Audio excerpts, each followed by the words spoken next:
Magandang araw po sa ating lahat sa pamunuan, mga opisyal, miyembro at mga panauhin ng Davao Sugar Food Employees Multipurpose Cooperative.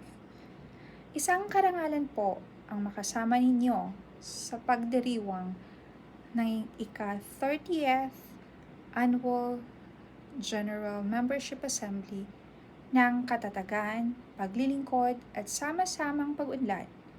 Ang inyong kooperatiba ay patunay na kapag ang manggagawa ay nagkakaisa, nagiging posible ang seguridad, dignidad at pag-angat ng kabuhayan.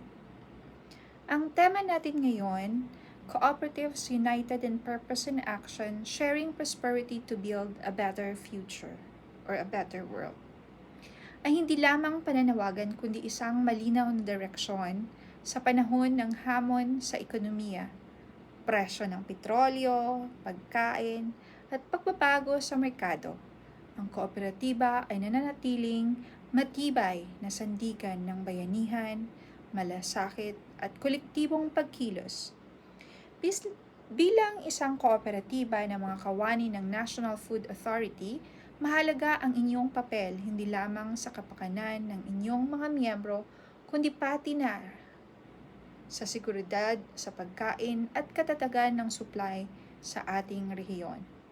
Kayo ay nasa natatanging posisyon upang isabuhay ang prinsipyo ng kooperativismo mula sa produksyon, pagpoproseso hanggang sa patas na distribusyon ng pagkain.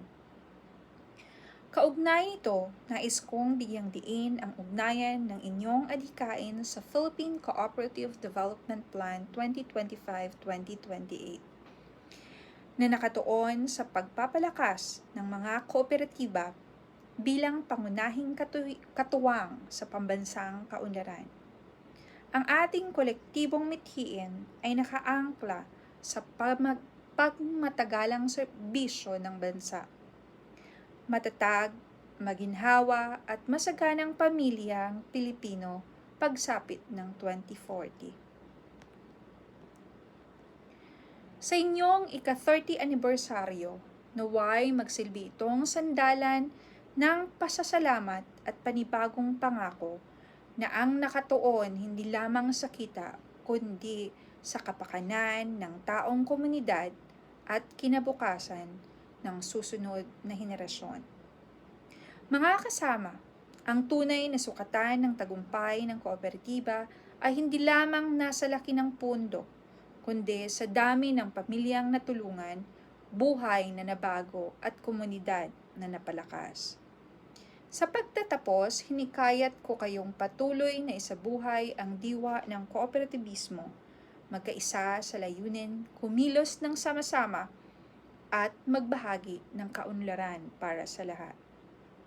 Maraming salamat po at mabuhay ang Davao Sugar Food Employees Multipurpose Cooperative. Mabuhay ang kilusang kooperatiba!